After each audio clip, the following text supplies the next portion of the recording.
Xin chào các bạn! Nhật Bản, đây là quốc gia nằm ngoài khơi biển phía đông của châu Á. Nó bao gồm chuỗi các đảo theo hình vòng cung Đông Bắc Tây Nam, dài hơn 3.300 km. Lãnh thổ Nhật Bản có diện tích 377.930 km², không bao gồm quần đảo Nam Kurin đang tranh chấp với Liên bang Nga. Là quốc gia có diện tích đứng thứ 61 và là quốc đảo lớn thứ 4 trên thế giới. Nó bao gồm 6.852 hòn đảo, trong đó 4 hòn đảo chính chiếm gần như toàn bộ diện tích lãnh thổ là Hokkaido, Honshu, Kikoku và Kyushu. Nhật Bản đã có người sinh sống kể từ thời kỳ đồ đá cũ, khoảng 30.000 năm trước công nguyên. Mặc dù văn bản đầu tiên đề cập đến quần đảo này xuất hiện trong một biên niên sử của Trung Quốc, hoàn thành vào thế kỷ thứ 2 sau công nguyên. Cho tới ngày nay, Nhật Bản là nơi sinh sống của khoảng 125.785.000 người và là quốc gia đông dân thứ 11 trên thế giới, đồng thời là một trong những quốc gia có mật độ dân số và đô thị hóa cao nhất. Năm 2020, Nhật Bản là nền kinh tế lớn thứ 4 trên thế giới theo sức mua tương đương, với 5.310 tỷ đô la Mỹ và là nền kinh tế lớn thứ 3 thế giới theo GDP danh nghĩa, đạt 5.050 tỷ đô la Mỹ. Theo đó, GDP bình quân đầu người lên tới 40.150 đô la Mỹ, gấp 11,5 lần so với GDP bình quân đầu người của Việt Nam. Về hành chính, Nhật Bản được chia thành 8 khu vực, nhưng đây không phải là các đơn vị hành chính chính thức. Nó khá giống với các vùng kinh tế của Việt Nam. Các khu vực này lại được chia thành 47 đô, đảo, phủ, huyện. Trong đó có một đô là Tokyo, một đảo là Hokkaido, 2 phủ là Kyoto và Osaka, cùng với 43 huyện. Tuy nhiên, giữa các đô, đảo, phủ, huyện hiện nay không có sự phân biệt gì về mặt quyền hạn hành chính. Do vậy, trong tiếng Việt thì cấp hành chính này được gọi chung là tỉnh. Trong đó, Tokyo là thành phố thủ đô không chính thức của Nhật Bản và là tỉnh đông dân nhất của cả nước. Đây cũng được coi là thủ đô chịu nhiều thiên tai nhất trên thế giới. Nó nằm cùng vĩ độ với Tehran, thủ đô của Iran mà chúng ta mới tìm hiểu ở video trước. Tokyo là trung tâm chính trị và kinh tế của đất nước, đồng thời là nơi ngự trị của Nhật Hoàng và chính phủ quốc gia. Tính đến năm 2021, dân số ước tính của thành phố này là 14.049.000 người. Ban đầu thành phố Tokyo là một làng chài có tên là Endo. Thành phố này đã trở thành một trung tâm chính trị nổi bật vào năm 1603, khi nó trở thành nơi đặt trụ sở của mạc phủ Tokugawa. Vào giữa thế kỷ 18, Edo là một trong những thành phố đông dân nhất thế giới với hơn 1 triệu người. Sau sự kết thúc của mạc phủ vào năm 1868, kinh đô ở Kyoto được chuyển đến thành phố này, được đổi tên thành Tokyo, nghĩa đen là thủ đô phía đông. Năm 1923, nó bị tàn phá bởi trận động đất lớn Kanto và một lần nữa bị tàn phá bởi các cuộc ném bom của quân đồng minh trong Thế chiến thứ hai. Bắt đầu từ những năm 1950, thành phố đã trải qua quá trình tái thiết và mở rộng nhanh chóng, tiếp tục dẫn đầu về sự phục hồi kinh tế sau chiến tranh của Nhật Bản. Ngày nay, Tokyo đứng thứ 4 trên thế giới về chỉ số trung tâm tài chính toàn cầu sau thành phố New York, London và Thượng Hải. Nhưng nó là nền kinh tế đô thị lớn nhất trên thế giới. Theo trang Metro Tokyo năm 2018, GDP danh nghĩa của thành phố này đạt 107.000 tỷ yên, tương đương 965,4 tỷ đô la Mỹ, gấp 3 lần so với GDP cả năm 2018 của Việt Nam. Về địa lý, xung quanh Nhật Bản là biển và là một quốc đảo. Điểm cực đông của Nhật Bản nằm tại đảo Minami Torishima, thuộc quần đảo Ogasawara. Về mặt hành chính, nó thuộc làng Ogasawara, thành phố Tokyo. Điểm cực nam nằm tại đảo Okino Torishima, cũng thuộc quần đảo Ogasawara. Điểm cực tây nằm tại tảng đá Tuishi, trên đảo Yonaguni, thuộc quần đảo Yaeyama. Điểm cực bắc nằm tại mũi Soya, thuộc thành phố Wakkanai, tỉnh Hokkaido. Các đảo của Nhật Bản là đỉnh của các núi nhô lên khỏi mặt biển, gần rìa ngoài của thềm lục địa. Khoảng 75% diện tích lãnh thổ Nhật Bản là đồi núi, có địa hình dốc và gồ ghề. Một chuỗi núi dài bị chia cắt thành nhiều đoạn nhỏ bởi các thung lũng. Chúng chạy theo hướng đông bắc, tây nam, chia Nhật Bản thành hai nửa, phần phía đông hướng ra Thái Bình Dương và phần phía tây hướng ra biển Nhật Bản. Ở phía Thái Bình Dương là những ngọn núi dốc có độ cao từ 1.500 đến 3.000 m, với những thung lũng và hẻm núi sâu. Còn về phía biển Nhật Bản là các cao nguyên và các đỉnh núi thấp, có độ cao từ 500 đến 1.500 m. Miền Trung Nhật Bản được đánh dấu bởi sự hội tụ của 3 dãy núi, dãy Hida, dãy Kiso và dãy Akashi, tạo thành dãy Japanese Alps. Chúng có một số đỉnh núi cao hơn 3.000 m. Điểm cao nhất trong dãy Japanese Alps là đỉnh Kita ở độ cao 3.192 m.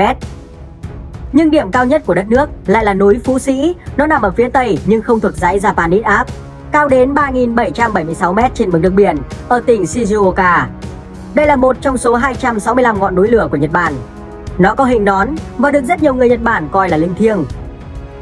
Các đồng bằng ở Nhật Bản khá nhỏ và ít, chúng chỉ chiếm khoảng 25% diện tích lãnh thổ và nằm rải rác dọc theo bờ biển, ven các con sông và cửa sông. Đồng bằng lớn nhất là đồng bằng Kanto, có diện tích 13.000 km² và là nơi tọa lạc của thành phố Tokyo. Đây là trung tâm kinh tế và là khu vực đông dân cư nhất cả nước, chiếm khoảng 1/3 dân số của Nhật Bản.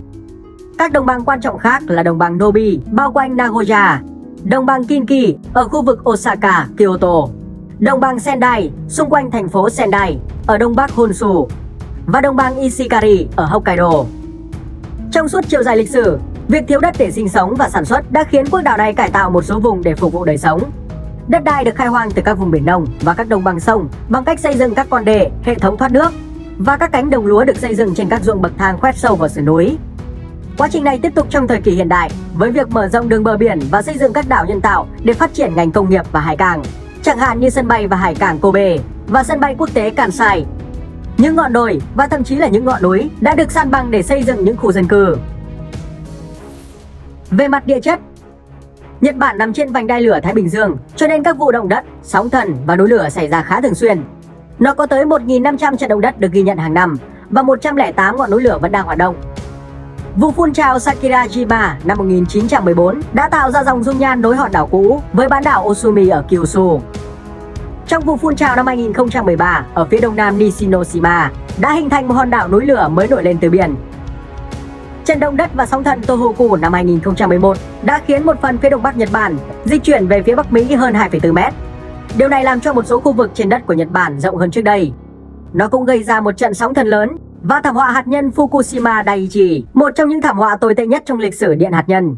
Ước tính thiệt hại do vụ động đất và sóng thần này gây ra là 235 tỷ đô la Mỹ, khiến nó trở thành thảm họa thiên nhiên đắt đỏ nhất trong lịch sử. Về khí hậu, nhìn chung khí hậu Nhật Bản được đặc trưng bởi khí hậu cận nhiệt đới với 4 mùa rõ rệt. Mùa xuân kéo dài từ tháng 3 đến tháng 5, mùa hè từ tháng 6 đến tháng 8, mùa thu từ tháng 9 đến tháng 11 và mùa đông kéo dài từ tháng 12 đến tháng 2 năm sau. Nhưng do lãnh thổ trải dài ở nhiều vĩ độ nên khí hậu thay đổi từ khí hậu lục địa ẩm mát ở phía Bắc đến khí hậu rừng mưa nhiệt đới ấm áp ở phía Nam. Tại thành phố Asahikawa, trung tâm tỉnh Hokkaido, nhiệt độ trung bình vào tháng Giêng, tháng lạnh nhất là âm 8 độ C và nhiệt độ trung bình vào tháng 8, tháng ấm nhất là 21 độ C.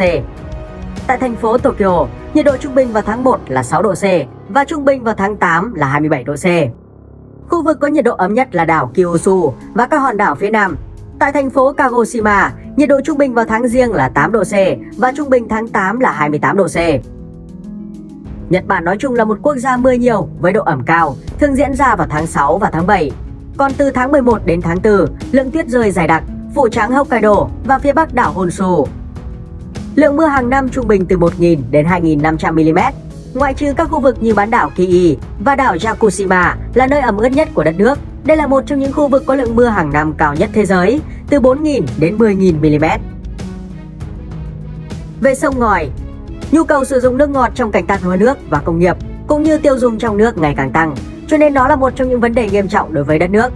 Khó khăn về nguồn cung nằm ở các hồ chứa tự nhiên đang dần cạn kiệt, các con sông chảy xiết và những khó khăn về kỹ thuật xây dựng các đập quy mô lớn ở những vùng núi hiểm trở.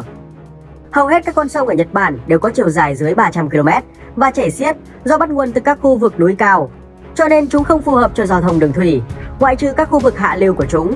Nhưng nhờ dòng chảy xiết nên các con sông này đã cung cấp một nguồn tài nguyên có giá trị, có thể tái tạo, đó là sản xuất năng lượng thủy điện. Tiềm năng thủy điện của Nhật Bản cũng được khai thác gần hết công suất. Các con sông quan trọng nhất là sông Ishikari của đảo Hokkaido, các sông Mogami, Kitakimi, Tone và Shinano của đảo Honshu. Một số con sông bắt nguồn từ các khu vực núi lửa ở đông bắc đảo Honshu có tính axit, cho nên nó vô dụng cho việc tưới tiêu và các mục đích khác. Hồ lớn nhất ở Nhật Bản là hồ Biwa. Nó hình thành do hoạt động đứt gãy địa chất và bao phủ 670 km² của trung tâm đảo Honshu. Còn lại gần như các hồ lớn khác đều nằm ở phía đông bắc của đảo Honshu. Các hồ này hình thành do hoạt động bồi đắp ở cửa vịnh, do hoạt động đứt gãy địa chất và có nguồn gốc từ núi lửa. Về động thực vật, người dân Nhật Bản có một tình cảm sâu sắc với vẻ đẹp của phong cảnh, cho nên 66% diện tích lãnh thổ của Nhật Bản được bao phủ bởi rừng. Tôn giáo Shinto cổ đại nói rằng các đặc điểm tự nhiên như núi, thác nước và rừng có tinh thần và linh hồn riêng của chúng. Tuy nhiên, Phần lớn thảm thực vật ban đầu đã bị thay thế bởi các hoạt động nông nghiệp hoặc do sự du nhập của các loài ngoại lai đến các hòn đảo. Ở quần đảo Nansei và Ogasawara phía nam Nhật Bản, rừng mưa bán nhiệt đới chiếm ưu thế với các loại dây leo, long não, cây sồi và dương xỉ, cũng như một vài đầm lầy ngập mặn dọc theo bờ biển phía nam của quần đảo Nansei. Tiếp đến là vùng rừng nguyệt quế, gồm những cây lá rộng, thường xanh, kéo dài từ các hòn đảo phía tây nam lên phía bắc đến vùng đất thấp phía bắc Honshu. Rừng lá rộng rụng lá xuất hiện ở các khu vực cao hơn và mật độ dày hơn ở khu vực phía bắc của vùng rừng nguyệt quế. Ở đảo Kyushu, kiểu rừng này xuất hiện ở mật độ cao trên 1000 m, nhưng dần dần hạ độ cao khi về phía bắc hòn đảo Honshu. Còn cây lá kim thì xuất hiện nhiều ở khu vực phía bắc và phía đông của đảo Hokkaido. Cây anh đào cũng được coi là một cây thực vật phổ biến tại Nhật Bản, được trồng trên khắp đất nước và nở hoa vào mùa xuân. Mặc dù hoa anh đào không được công nhận chính thức là quốc hoa, nhưng nó được tôn vinh và đã từ lâu trở thành một trong những biểu tượng của Nhật Bản. Nhật Bản cũng nổi tiếng với cá chép koi. Đây là loài cá chép có nguồn gốc từ Đông Bắc Á và Việt Nam. Từ loài cá này, một nhóm các nhà khoa học Israel đã nghiên cứu và lai tạo thành công ra một loài cá có hình dạng cá chép, màu sắc sặc sỡ như các loài cá ở đại dương. Nhật Bản đã mua độc quyền nguồn gen của cá chép này và mời các chuyên gia của Israel lai tạo với các giống cá chép của Nhật Bản, và người Nhật Bản đặt tên là cá koi, theo nghĩa rộng là cá chép của người Nhật Bản. Vậy là chúng ta đã kết thúc hành trình khám phá Nhật Bản. Các bạn thấy quốc gia này như thế nào? Hãy để lại suy nghĩ dưới phần bình luận cho 5 phút thôi và mọi người cùng biết nha. Xin chào và hẹn gặp lại trong các video tiếp theo.